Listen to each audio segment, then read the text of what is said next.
Hello everybody, welcome to law score. आज हम बात करेंगे लीगल पर्सनैलिटी यूनिट के बारे में, जो ज्यूरिस्प्रूडेंस 2 का पार्ट है। तो legal personality in law involves 2 questions. तो लीगल पर्सनैलिटी जो है वो मेनली 2 क्वेश्चंस को इन्वॉल्व करती है। पहला है first, as to whom law recognise as person, कि लॉ किसको पर्सन रिकॉग्नाइज करता है। और दूसरा, as to what are the rights and duties of those person, उन पर्सन जो हम रिकॉग्नाइज किए हैं हमने, उनकी राइट्स और ड्यूटीज क्या हैं। Term person is derive from Latin word persona. Person words Latin term से निकला है, जिसका जो कि है पर्सोना।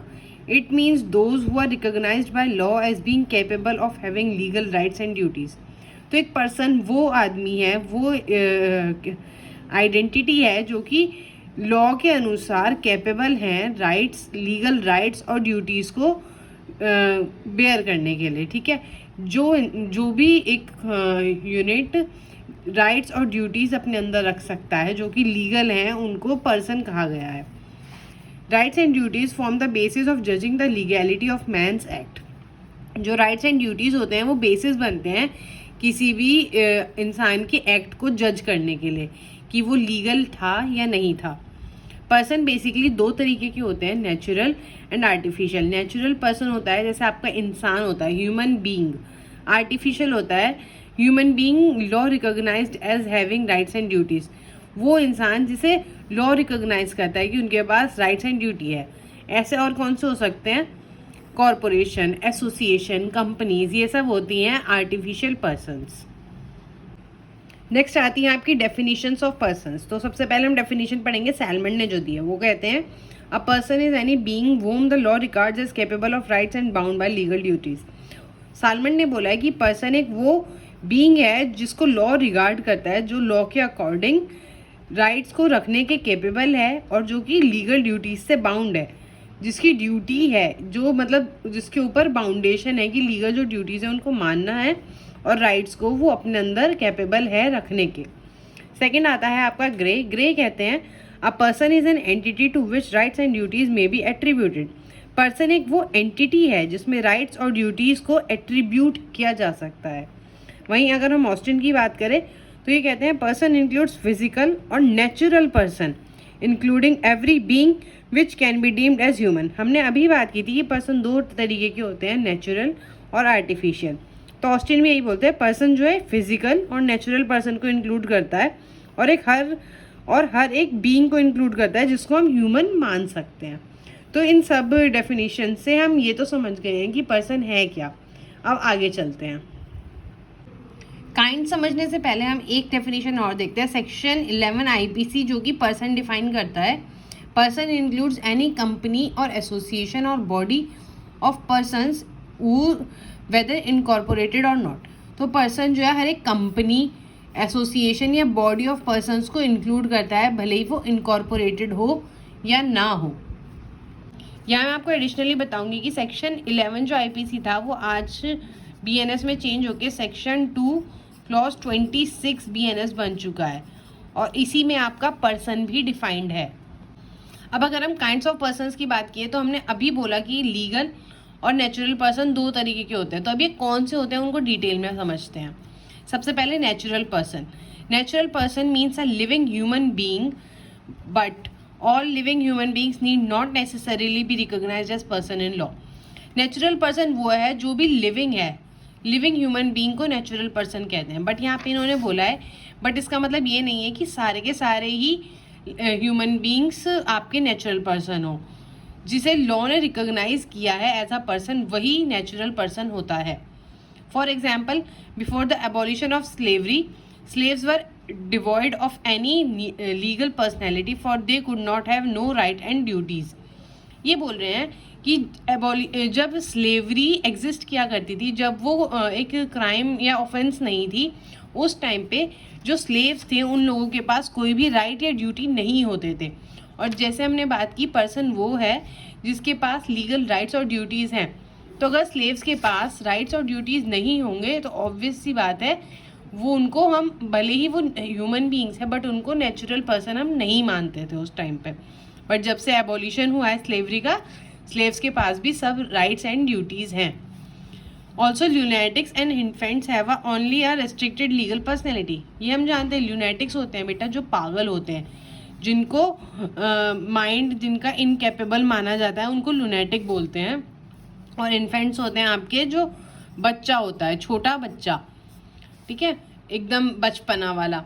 तो लूनेटिक्स मतलब पागल, और इन्फेंट मतलब बच्चे भी जो होते हैं उनके पास भी रेस्ट्रिक्टेड लीगल पर्सनैलिटी होती है, उनके पास भी पूरे के पूरे राइट नहीं होते। जैसे कि जो बच्चा है या इन्फेंट है, उनको कॉन्ट्रैक्ट करने का इंडियन कॉन्ट्रैक्ट एक्ट में राइट नहीं है उतना। अगर आप 18+ नहीं हैं तो आप इंडियन कॉन्ट्रैक्ट एक्ट के अकॉर्डिंग मेजर नहीं हैं, और आप कॉन्ट्रैक्ट अपनी साइड से नहीं कर सकते। तो ये सब रेस्ट्रिक्शंस हैं आपकी लीगल पर्सनैलिटी के ऊपर। अब हम नेक्स्ट बात करते हैं लीगल पर्सन्स के बारे में। अब हमने नेचुरल पर्सन समझ लिया, अब हम लीगल पर्सन्स पे आ गए हैं। तो means human being and things which are treated as person by law. Human beings या कोई भी ऐसी चीज जिसको पर्सन की तरह ट्रीट किया है किसने, लॉ ने, वो है आपकी legal persons. Any subject matter to which the law attributes legal personality. कोई भी सब्जेक्ट मैटर जिसको लॉ एट्रीब्यूट करता है legal personality. Legal persons are artificial और इमेजिनरी बींग्स। जो बेटा लीगल पर्सन्स होते हैं ना आपके, वो आर्टिफिशियल होते हैं या फिर इमेजिनरी बींग्स होते हैं। To which law attributes personality by way of fiction where it does not exist in fact. जिसमें जो लॉ होती है वो पर्सनैलिटी देती है फिक्शन के रूप में। फिक्शन मतलब असल में नहीं है, एक मतलब स्टोरी टेलिंग वाले तरीके, जैसे स्टोरीज में आपके सुपरमैन होते हैं, ही मैन होते हैं, ये सब होते हैं ना बेटा, वो सब फिक्शन होता है ना, वो रियलिटी नहीं है। ऐसे ही वो फिक्शन है। इनफैक्ट बेटा फैक्ट होता है जो कि रियल में एग्जिस्ट करता है, तो वो सच में नहीं है, वो फिक्शन के रूप में है। They are capable of rights and duties and natural person. इनके पास भी वैसे ही राइट्स एंड ड्यूटीज हैं जैसे एक नेचुरल पर्सन के पास होते हैं। अब हम इसके एग्जाम्पल समझते हैं। अ कंपनी और कॉरपोरेशन, तो ये बेटा इंपॉर्टेंट चीज़ है, याद रखिएगा। कंपनी या जो कॉरपोरेशन होती है या फिर जो आइडल होता है बेटा आपका मूर्ति जो होती है, भगवान की मूर्ति जो होती है उसको आइडल बोलते हैं। तो कंपनी, कॉरपोरेशन या idol, though not a natural person, ये नेचुरल पर्सन नहीं है, हम जानते हैं, is treated as a legal person by fiction of law with view to determine their rights, claims, duties, obligations, liabilities, etc. Company, corporation और idol, हम जानते हैं ये तीनों ही नेचुरल पर्सन नहीं है, पर इनके पास फिर भी rights, claims, duties, obligations, liabilities हैं। कंपनी के अपने राइट होते हैं, इनकी अपनी ड्यूटीज होती हैं, इन पे आप केस कर सकते हो। अब सपोज आपने किसी कंपनी का कोई सामान खरीदा और वो अच्छा नहीं निकला, तो आप ऑब्वियसली उस कंपनी के खिलाफ केस कर सकते हो। सेम आप कॉरपोरेशन के खिलाफ केस कर सकते हो, और ऐसे ही हम आइडल के खिलाफ भी क्लेम्स मांग सकते हैं। हम सब ने ओ माय गॉड मूवी देखी है, तो उससे हम ये चीज़ को क्लियर समझते हैं। बेटा अब एक इम्पॉर्टेंट चीज़ आई है, legal status of unborn person. Unborn person हम समझते हैं जो बच्चा पैदा नहीं हुआ है, जो बच्चा वूम्ब में है। वूम्ब होता है बेटा आपका मदर का जो पेट होता है, जहाँ बच्चा होता है उसको वूम्ब बोलते हैं। तो लीगल स्टेटस उस बच्चे का क्या है, क्या उसके पास कोई राइट है, जो पेट में बच्चा है माँ के, जो अभी इस दुनिया में नहीं आए, क्या उसके पास कोई राइट है या नहीं। Law attributes legal personality to unborn child, ये बेटा सी मीन्स चाइल्ड है यहाँ पर। तो लॉ के अकॉर्डिंग तो लीगल पर्सनैलिटी होती है अनबॉर्न चाइल्ड की। A child in mother's womb is by fiction treated as already born and regarded as a person for many purposes. एक माँ की जो गोद कहते हैं उसके अंदर जो बच्चा है उसको फिक्शन जो है ट्रीट करता है जैसे कि वो सच में अभी बॉर्न हुआ है। उसे ये नहीं मानते कि पेट में, हम मानते हैं कि वो बॉर्न ही हुआ है। And regarded as person for many purposes, और उसको पर्सन माना जाता है बहुत सारे पर्पसेस के लिए। जैसे कि a gift may be made to a child who is still in mother's womb. Suppose A है और बी है, बी के पेट में बच्चा है, ठीक है, बी के पेट में चाइल्ड है सी। तो ए जो है ना, जब ये चाइल्ड बी के पेट में है तब ए अपनी प्रॉपर्टी सी के नाम कर सकता है। ये एक वैलिड ट्रांजैक्शन होगा टीपीए के अंडर। टीपीए होता है बेटा आपका ट्रांसफर ऑफ प्रॉपर्टी एक्ट, जो कि कहता है कि ऐसा ट्रांजैक्शन एक वैलिड ट्रांजैक्शन है। वहीं नेक्स्ट हम बात करते हैं, ओनरशिप में be vested in a child in mother's womb and such a child constitutes life for a purpose of rule against perpetuity. तो बेटा ओनरशिप जो होती है ना, वो भी एक बच्चे के जो माँ के पेट में है उसके ऊपर वेस्ट कर सकती है। वेस्ट करना होता है कि आपकी जो राइट्स होता है ना, वो उसके ऊपर डाले जा सकते हैं प्रॉपर्टी के। And such child constitute life for purpose of, उस बच्चे को मानते हैं कि वो जिंदा है फॉर रूल अगेंस्ट परपेचुइटी। ये रूल अगेंस्ट परपेचुइटी एक टॉपिक है, इफ़ यू वांट तो मैं इसके ऊपर एक सेपरेट वीडियो बना सकती हूँ। नेक्स्ट आता है बेटा आईपीसी के सेक्शन 312, 313, 316, ये सब इंजरी टू चाइल्ड इन वूम के बारे में बात करते हैं। ये सब जो है ना बेटा सेक्शन, ये जो बच्चा होता है पेट में, जो बच्चा है ना माँ के, अगर आप उसको चोट पहुँचाते हो, उसको दर्द देते हो, एक किसी वजह से वो बच्चा मर जाता है, इस सारे चीज़ों को एक ऑफेंस बताता है। वो बोलता है कि ये एक ऑफेंस है और इसको पनिशेबल करता है। आई होप आप इतना समझ गए होंगे। नेक्स्ट आता है आपका taught rights also given. Taught के जो राइट्स होते हैं वो भी एक अनबॉर्न चाइल्ड को दिए गए हैं। टॉट के कौन से राइट्स होते हैं, कमेंट सेक्शन में आप लोग बताइए। नेक्स्ट है फेटल एक्सीडेंट्स एक्ट 1976। ये एक इम्पॉर्टेंट रेगुलेशन है जो कि अनबॉर्न चाइल्ड के लीगल स्टेटस को डील करती है। बाकी ये साइड में मैंने कुछ सेक्शंस लिखे हुए हैं, section 315 IPC, section 416 CrPC, section 13 TP and section 114 Indian succession act. ये सब जो है आपके अनबॉर्न चाइल्ड के लीगल स्टेटस से ही डील करते हैं। आई होप आपको ये सारा पॉइंट बहुत अच्छे से क्लियर हो गया होगा। नेक्स्ट आता है बेटा आपका legal status of a dead person. एक मरा हुआ जो इंसान है उसका लीगल स्टेटस क्या है, हम अब उसके बारे में बात करते हैं। सैलमन ऑब्जर्व, सैलमन हम समझते हैं कौन है, एक जूरिस्ट है। उसने ऑब्जर्व किया that personality of a human being may be said to commence with his birth and cease with his death. Salmond ने ऑब्जर्व किया कि ये कहा जा सकता है कि जो पर्सनैलिटी होती है ह्यूमन बीइंग की, वो कमेंस मतलब स्टार्ट होता है बेटा, कमेंस का मतलब स्टार्ट, जो वो स्टार्ट होती है उसके बर्थ के साथ, और सीज मतलब एंड, खत्म हो जाती है उसकी डेथ के साथ। सैलमन ने ये चीज बोली है। But therefore dead man are no longer person in the eyes of law. इसका मतलब तो ये हुआ ना कि मरा हुआ इंसान कानून की आंखों में पर्सन नहीं है, है ना, यही हुआ इसका मतलब। They cease to have rights and duties. क्यों? क्योंकि उनके पास राइट्स एंड ड्यूटीज नहीं रहेंगे, वो जब मर जाएंगे उनके पास राइट्स एंड ड्यूटीज सीज हो जाएंगे, मतलब खत्म हो जाएंगे। A dead man's corpse is not property in eyes of law. जो मरे हुए इंसान की बॉडी है, कॉर्प्स होती है बेटा जो लाश होती है, ठीक है, जो मरे हुए इंसान की लाश है वो आइज, जो कानून की आंखों में एक प्रॉपर्टी नहीं होती। मैं फिर से बोलती हूँ, एक मरे हुए इंसान की लाश कानून की आंखों में एक प्रॉपर्टी नहीं होती। Although dead man's corpse is the property of no one. जबकि हम ये देखते हैं कि मरे हुए इंसान की जो लाश है वो प्रॉपर्टी किसी की नहीं होती। But law seeks to ensure decent burial and cremation. हम ये बोल रहे हैं कि वो एक प्रॉपर्टी नहीं है, बट ये कानून जो है, जो हमारा लॉ है, वो ये मेक श्योर करता है, वो ये बिल्कुल पक्का करना चाहता है कि एक मरे हुए इंसान की भी इज्जत हो। वो ये नहीं चाहता कि अगर कोई इंसान मर गया है तो उसके साथ बदतमीजी हो, बदसलूकी हो। इसलिए वो इंश्योर करता है उसका डिसेंट ब्यूरल हो। ब्यूरल बेटा उसको दफनाना या जलाना या ये सब, और क्रिमेशन अच्छे से हो। क्रिमेशन होता है बेटा जो अंतिम संस्कार वाली विधियाँ होती हैं।